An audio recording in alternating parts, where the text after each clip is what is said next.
Gabon guztioi eta ongi etorri Eusko Ikaskuntzaren mai inguru berri batera, hemen, Radio Vitoria.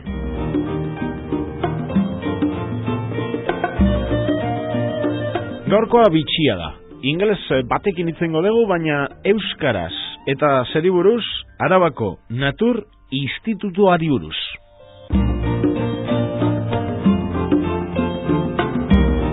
Nik edo Nicolás Gafner. Nicolás, Gabon. Gabon. Bueno, lehen eta behin Arabako Natur Institutuari buruz zer badakigu Arabarrok, baina zure bizitzari buruz ezer gutxi. Eta bitxia behintzat bada. Badakizu, gainera,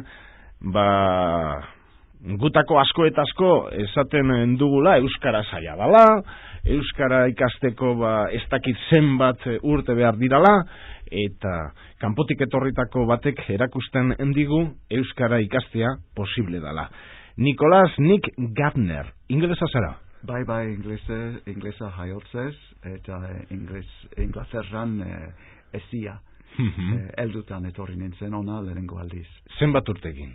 Lehenengo bizita esango nuke 21 urterekin, eta gero bizitzera 22 urterekin, okerez banago. 22 urterekin. Orain, ez dakit zenbat izango dituzun? 55. 55. Beraz, bizitzaren erdia Euskal Herrian eman duzu? Geixo, ja 30 urte dira, hemen egin ditudanak. Beraz, bizitzaren erdia baino gehiago Euskal Herrian eman dut. Gasteizen, ala beste leku batzuetan? Gehien bat Gasteizen, apurtxo bat lehenago Bilbo aldean. Bilbo aldean, Gasteizen, eta nolatan ikasi zenun euskara? Bueno, nik uste dut hori deformazioz txikitatik hizkuntzak beti gustatu izan zitzaizkidan, eta ona etorritakoan, garaio hortan, 75an euskara gutxien zuten zen, baina idatzita grafitietan eta ikusten zen. Eta orduan hortik abiatuta hasi nintzen ikasten. Gainera, munduko beste herrialde batzuetakoek esaten dugu normalian erraztasun handiagoa dutela gu baino ikasteko hizkuntzak, adibidez balkanikoek, ala eta ez dakit, agian asiakoek ere bai, gu baino erraztasun handiago dutela euskara da beste hizkuntza batzuk ikasteko, ezta? Adibidez, futbolariekin, ikusten da saskibaloi jokalariekin. Berehala balkanikoek ikasten dituzte bertako hizkuntzak. Baina ingelesek normalean arazoak izaten dituzte ikasteko, esan edut bekan eta bar, ezta? Kostatzen zaie, ala hemen beste adibide bat izan genuen Euskal Herrian tosaki asko gustatu zitzaion euskara ikastia. Hori egia alda? Bueno, nik uste dut zerikusi gehiago duela motivazioarekin, eta ingleson kasuan biztan dago, inglesarekin gaur egun leku askotara jo daitekela beste zer ikasi gabe. Ala nahi izan ezkero. Eta egian kontua da gehiago motivazioa almena baino, zen txikitan danok jaiotzen gara ikasteko almenarekin. Kontua da hori gero nola erabiltzen dugun. Zaila da euskara? Ez dut uste, Europar batentzat ez dut uste. Agian nik topatu nuen arazorik latzena zen hasierako urteotan behintzat, oraindik euskara nolabait katakumbetan zegoela. Norekin hitz egin. Baina horrek ez du esan nahi bereziki zaila denik. Eta hor, Nicolás, zu oso gazte, etorri zinen Euskal Herrira, eta formazioz zer zinen, esan nahi dute, zer ikasita etorri zinen, karreraren bat ikasita Ingalaterran, ala hemen ikasi zenun, nola izan zenura? Ez, han ikasi nuen Inglaterran. Zer ikasi zen? Eta hizkuntzak. Hizkuntzak? Filologiak? Bai, hemen ezatzen da filologia, baina han gehiago dira literaturak. Orduan frantsesezko, italianozko eta latinezko literatura ikasi nuen. Egia esan gure Arabako Natur Institutuaren lanekin zer ikusi gitxi Bai, pensatzen nuen Nicolás esan behar zen idola, ni biologia. Bai, gure bazkideen artean tipikoa da biologia, geologia, lako zerbait ikasi izana. Baina, ohar horrek balio du agian, ez dakit zein eunikorentzat, agian erdia. Beste asko dira berikabuz ikasitakoak, autodidaktak, edota institutuak berak eskaintzen dituen formazio aukeren bidez ikasitakoak. Eta zu azken horietakoa zara, autodidakta? Bueno, eta batez ere ni hasi nintzen Natur Institutuarekin, ez dakit, 80ko hasieran edo pixkat lehentsuago, orduan antolatu ziren zenbait ibilalde botanikorekin, eta horri esker ikasi dut dana. Esan behar da, elkartean maila askotako bazkideak direla jakituriaren aldetik. Batzuk oso jantziak dira, eta gero ikusiko dugu seguru asko, komentatzeko ditugu, haiek egindako zientzi lanak, benetako ikerlanak. Unibetxe berria eta bar. Hori da igual ezagunena, baina beste arlo batzuetan ere badago lan sendoa egin duenik, eta beste batzuok askoz bertan ikasi dugu edo bere kabuz ikasi dugu, baina ez gara iristen lan zientifiko horiek egitera. Gehiago gala besteen lanen konsumitzaileak, sortzaileak baino. Zorionak zure euskaragatik. Hori ja, esan behar dizut, entzun dugunarekin nahikoa daukagu. Gutako asko, baina asko sobeto egiten duzu gure hizkuntzan, eta zoriontzekoa da duzun mailan eta nola azaltzen dituzun eta nola komunikatzen dituzun hitz egiten ari garen istorioak, ezta? Ja bukatzeko zure bizitzarekin ikusten dut asko ez zaizula gustatzen zuri buruz hitz egitea, baina nik uste dut oso interesgarria dela hori ere bai. Eta zer zara orain? Irakasle edo zertan ari zara profesionalki? Bai, orain dela urte asko egia da, hasi nintzen hemen inglesezko irakasle, gero urte askotan Eusko Jaurlaritzan lan egin nuen euskera kontuetan, baina gaur egun beste proiektu berri batean nabil Euskaltzaindian bertan. Euskaltzaindian? Bai. Ederto, bueno, ze bultzatuta joan zinen apaiztegian dago Arabako Natur Institutuan, handago apaiztegian, ez da? Horixe da. Ze bultzatuta joan zinen hartara? Arabako Natur Institutua, literatur ezberdinak ikasitako bat, ze bultzatuta, natura gustokoa zenun edo zer? Bai, apur bat hortik hasi zen, ohitura handia hartu nuen hemen euskaldun askok bezala, mendian ibiltzeko, eta pixkat horren jarraian, begiratu bat posiblea mendiari buruz, edo kezka bat da, goraino iristea, baina bidean ere badago zer ikusirik, eta denborarekin hasi nintzen neu batez ere landariekin, beste batzuentzat abia puntua txorien zaletasuna da, eta horrekin interes horrekin abiatzen dira. Nire kasuan argita garbi botanika izan zen, eta orain dela urte asko 80ko hamarkadaren bukaeraldean orduan institutuak eskaini zituen Araban zehar hainbat ibilaldi botaniko bertako aberastasunak ezautzen joateko, eta hoietan parte hartu nuen, eta ordutik ona hortan aditu naiz. Aberatza da, Araban, botanikan, landaretan? Araba bereziki aberatza da, arrazoi simple batengatik, muga batean dago. Alde batetik, iparaldeko erdia, nolabait Atlantikoko kutsu hori dauka. Eguraldi ezberdinen araberakoa, ez da? Horixe, nagusiki horren arabera, eta Bretania handian dauden hainbat lore eta landare. Gorbei aldea. Horixe, Arabako iparaldea.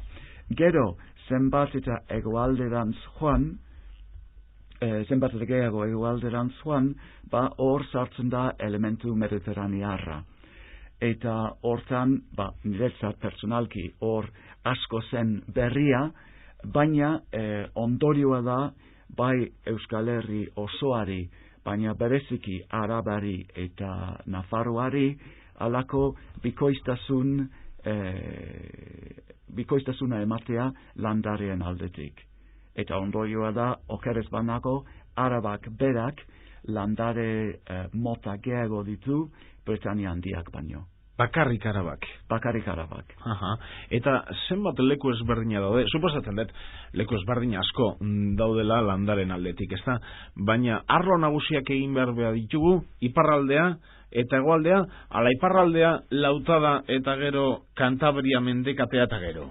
Bueno, hor, segun zein fineziaz lanean ari zaren. Batzuk, urrundik ikusita, nahikoa da nabarmentzea Araban zehar, oroar Euskal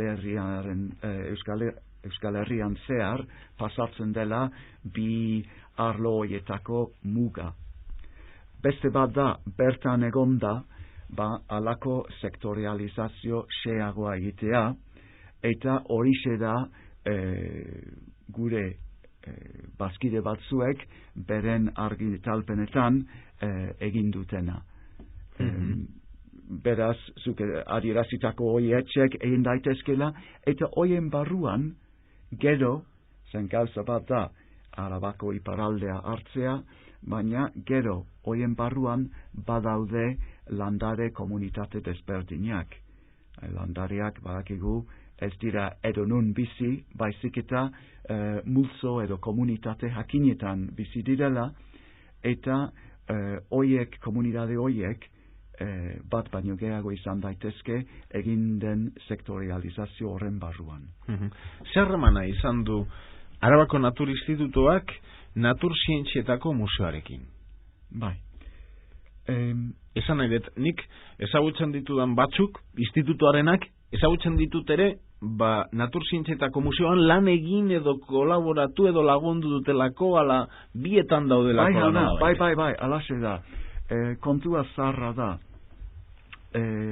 gure elkarteak aurten 20 urte betetzen ditu, baina bazuen aitzindari bat AEPNA izenekoa, eta hori bere garaian hasi zen materialak biltzen, eta hortik sortu zen hasieran Arabako Natur Zientzietako museo hori. Hortik zetozen lehen bildumak.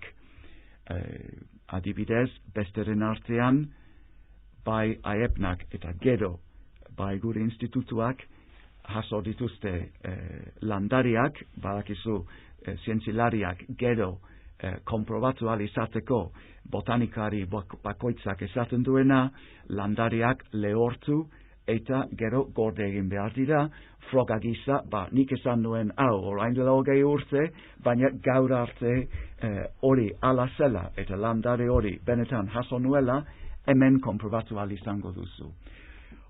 Lekua nun gordetzen dira landare horiek, belartegi batean, eta belartegi horietako bat, UBIT izenekoa nazioarteko mailan, eta nazioartean onartutako belartegi ofizial bat da, hasieran zen gure bazkideen eta aurreko erakunde horren jasotako landariek osatua. Gaur egun hori museoan kokatuta dago, biztan zegoen gure bezalako institutu txikiak ezin zuela ez belartegi horrekin, ez jasotako material guzti horiekin, bestelako arloetan.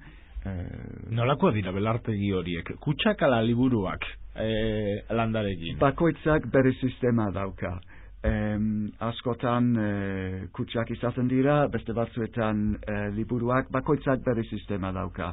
Hori bai, ongi zaindu behar dira, somorroak errez sartzen direlako, eta urtero zaindu behar dira, desinfektatu eta somorro posibleak kendu, ondoko belanaldiak erabili ahal izan dezaten.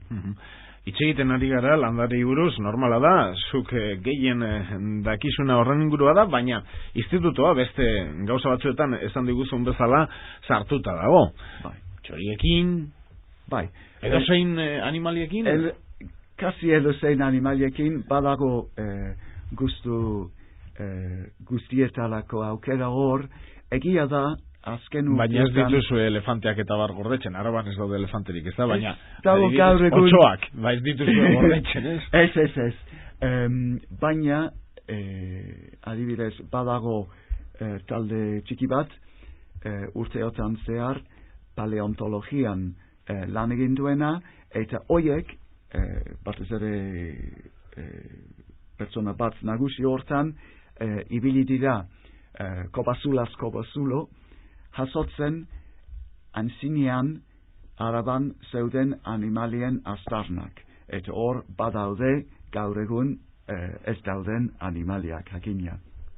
Gaur egun ezautzen ditugunekin batera. Eta landarekin gauza bera gertatuko da? Orain dela urte askotako espeziak, bagian gaur egun ez ditugu? Hori ere egia da, eta badaude teknikak, paleobotanika edo, hoiek aztertzen dituenak. Nik dakidala hortaz, konkretoki guri institutuan, nik buruz ari naiz, baina ez dut uste lana egin denik.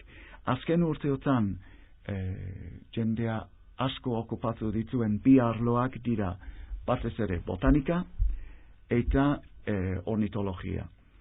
Bi hoietatik aparte, badago insektuen munduan, batzutan jende gehiago, garai batean tximeletekin asko, gaur egun insektuekin, eta aurten lehenengo aldiz zorgin horratzekin, hasiko da nolbait.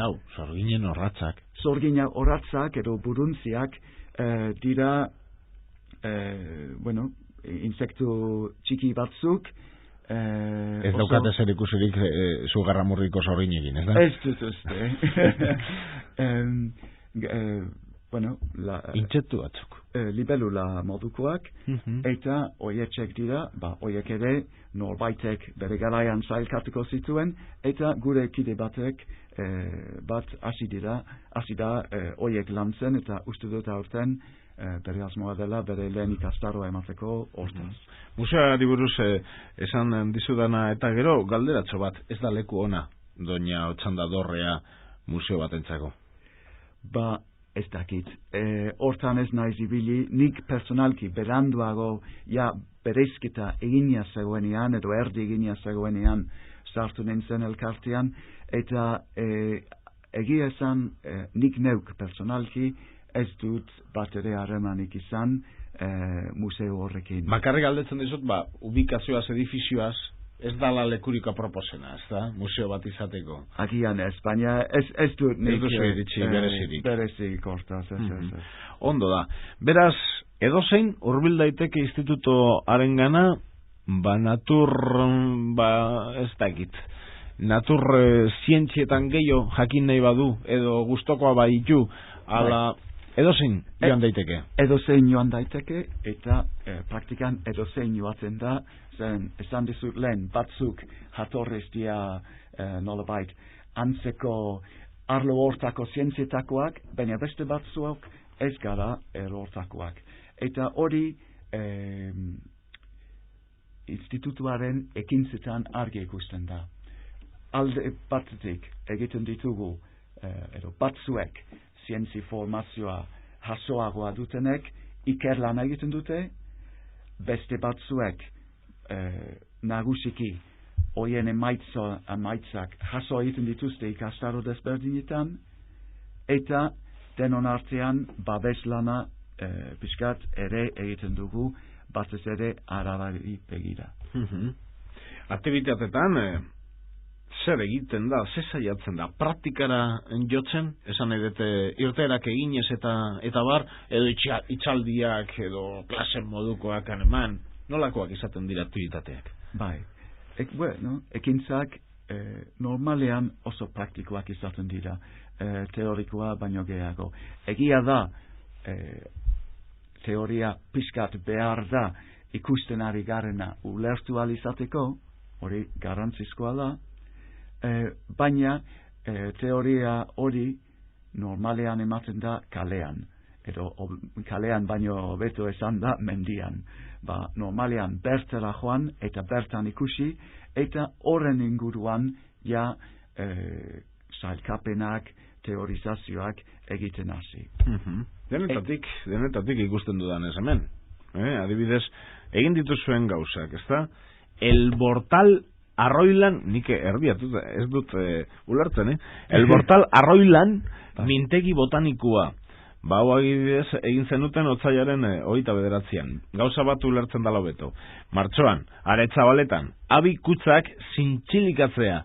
Hoi bezala, Iñaki Zorrakin gurekidea izandakoaren oroimenez, Ladesako Aristira hurbilduko gara, txori intsektu jaleek abia egitea arrasteko asmoz, abi kutzak zintxilikatzera.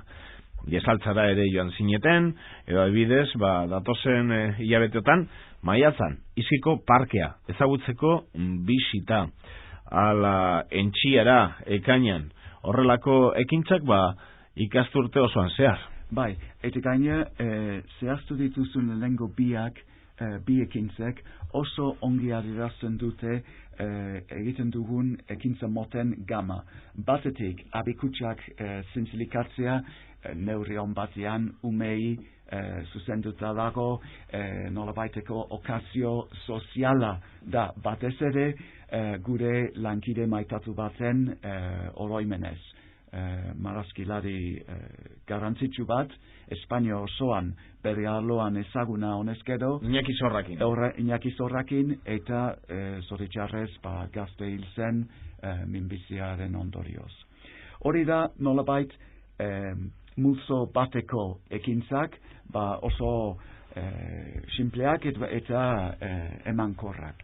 Beste puntan dago zientifikoagoa dena, El Bortal zona hortan ipartxo, hori da Golbeako leku izkutu batean nolabait esan, El Bortal. Eta El Bortal edo Gurbizti edo esango genuke euskeraz agian, leku hori zientifikoki oso interesgarria da, landaredi berezia daukalako, eta hemen irteera bakarra aipatzen zaizu, baina praktikan dira lan bat urte osoan zehar garatzekoa. Hala joango da taldetsua, lau bat aldiz aurten, landareak jaso, prentsatu, identifikatu, zeintzuk diren landari horiek, eta seguru asko bukaeran saiatuko dira nolabaiteko azalpen txostena prestatzen ikusi eta jaso dutenaz. Eta jasotako landariak, suposatzen dut, azkenean lehen aipatu dudan belartegi hortan bukatuko dutela.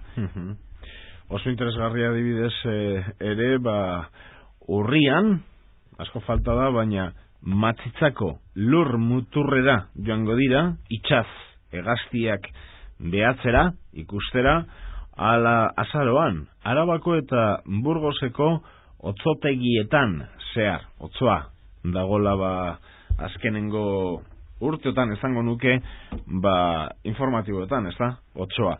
Horrelako iritsiak ere, horrelako eztabaidetan ere sartzen da Arabako Natur Institutua, esan nahi dut, adibidez, parke eolikoak, ala otzoa, ala lantaroneko planta, horrelakoetan ere sartzen zarete, iritsi askatzen dizuegunean kazetariok? Batzutan bai, batzutan ez. Asamblea dago? Zuzendaritza batzorde bat dago, eta gai batzuk iristen dira zuzendaritza batzorde hortara, eta kasu batzuetan jarrera konkretu bat hartzen da.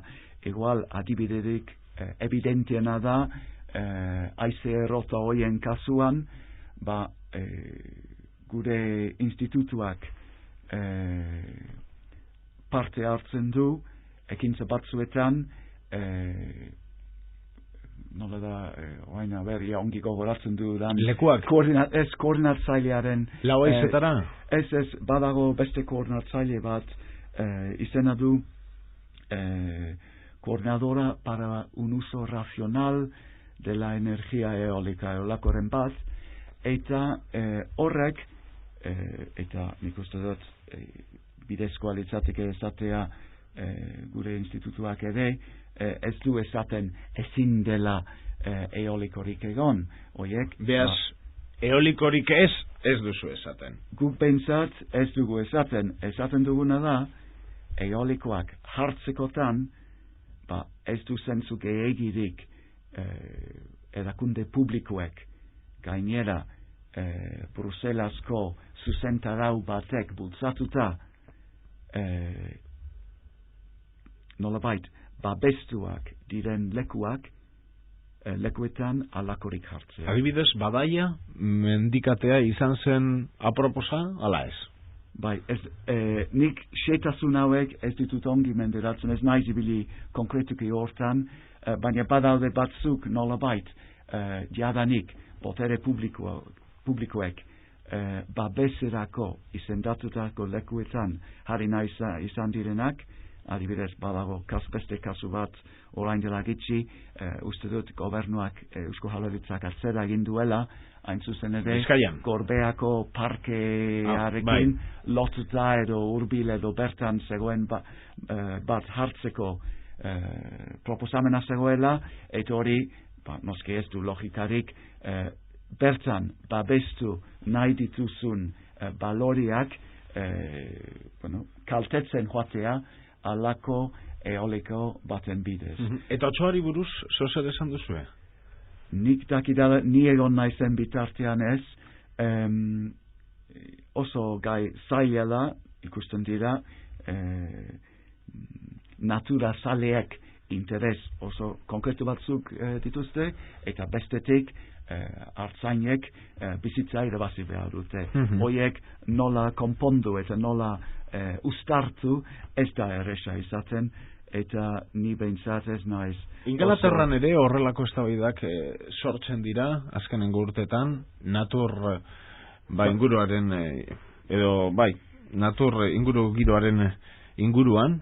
Bai, Inglaterran azken urteotan, eta nik bigarren eskuz hitz egiten dut zen baina seguru interneten bidez ala prentza, ala zeo zer entzun entzun, eta batez ere han izan da azerien kontua azerien eta oroar eiza momentu batean eiza mota batzuk debekatu ziren eta gainera seria Ingalaterran da ohitura handiko kontua, ez? Batzuen ohitura handiko kontua.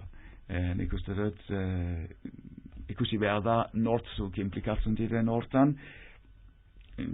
Gai hauek beti dira komplikatuak, interes asko eta desberdinak daudelako tartean. Eta nik neuk, eta ez naiz bereziki institutuaren izenian hitz egiten hori esaten dudanean, ez dut uste txuri eta beltzeko konponketa errazik egin daitekenik inondik inora ere. Eta gainera unionetan beste kezka guzti hoien gainean badago kezka zabalago bat, larriago bat, eta hori da aldaketa klimatikoarena. Orduan horrek igual gure kezka alako animaltxo bat salbatu behar den edo, igual txiki geratuko da beste aldaketa honek ekar ditzakeen aldaketen ondorioz. Datuak mai gainean daude eta esaten digutenez, datu horiek esaten dute aldaketa klimatikoa badala. Ez da etorriko dala, baizik eta orain badala. Badala, eta hori agian hemen bertan nabaitzen da batzuentzat badirudi udaberria ez egutegiaren arabera, baina fizikoki, temperaturaren arabera. Zuzamatu duzu azkenengo 20 urtetan adibidez. Hemen Gazteizen. Bai, araban, udaberria lehenago datorrela. Lehenago datorrela, eta bat... 15 egun lehenago edo?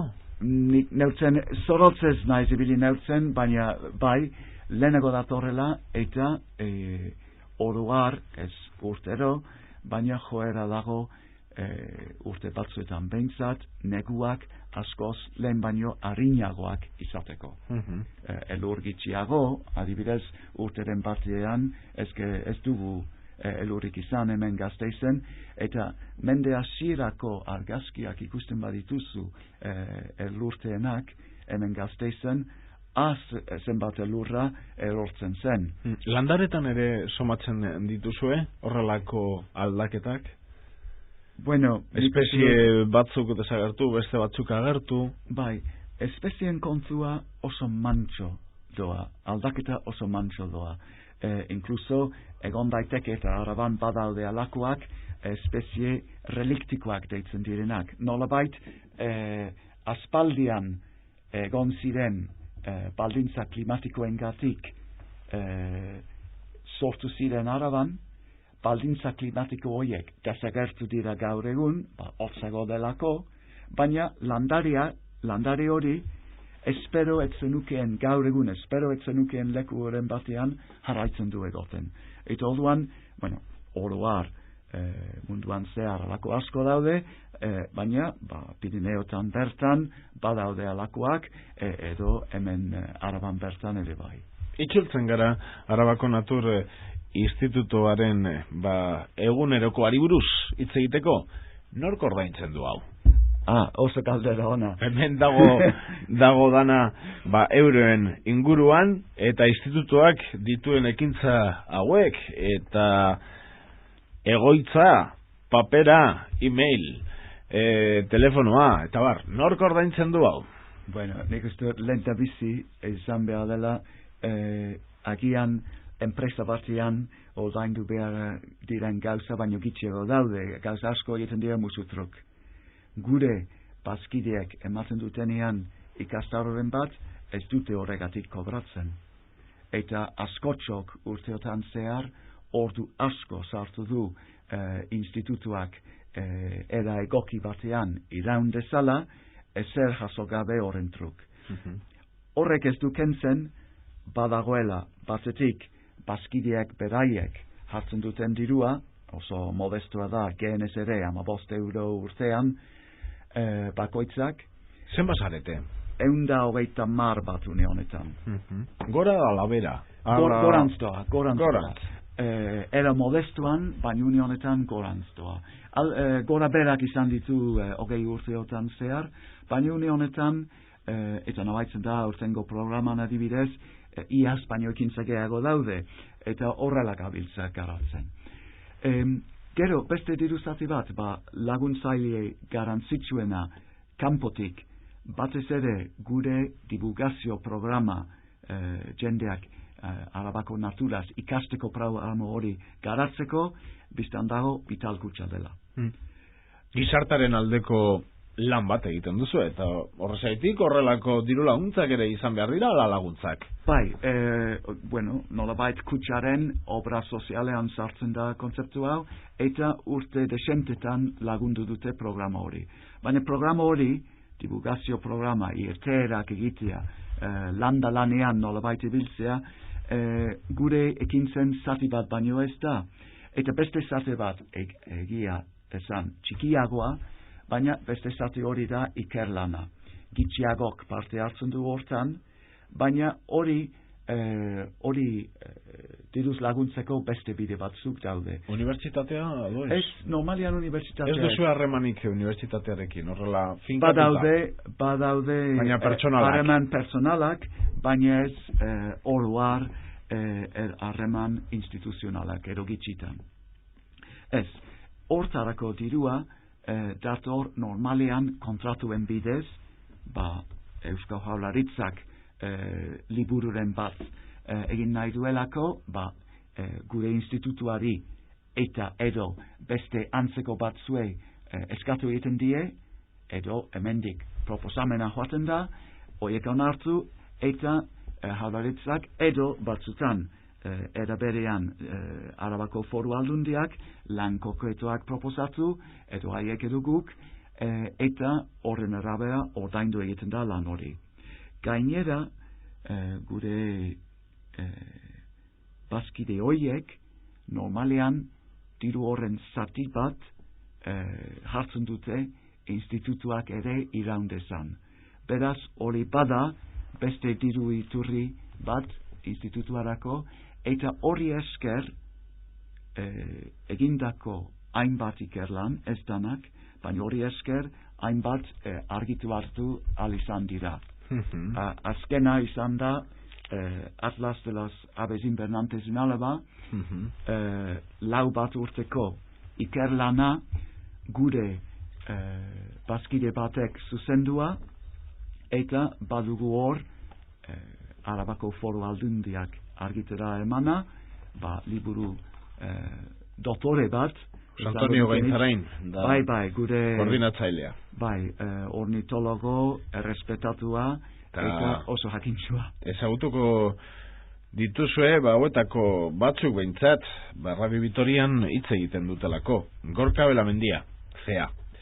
Alejandro Onrubia, Ramón Arambarri, Ontza, Luis Lobo, uste dut Luis dagola CEAN, ere bai, eta horrelako beste batzuk, ezta? Esan nahi dut, ezagunak ditugula, eta ez bakarrik Radio Vitorian beste komunikabide batzuetan, haiek egiten dituzten lanengatik, CEAN ala beste elkarte batzuetan. Eta arazo ekonomikorik bai, ala, arazorik gabe urtea igarotzen dela arlo ekonomikoan.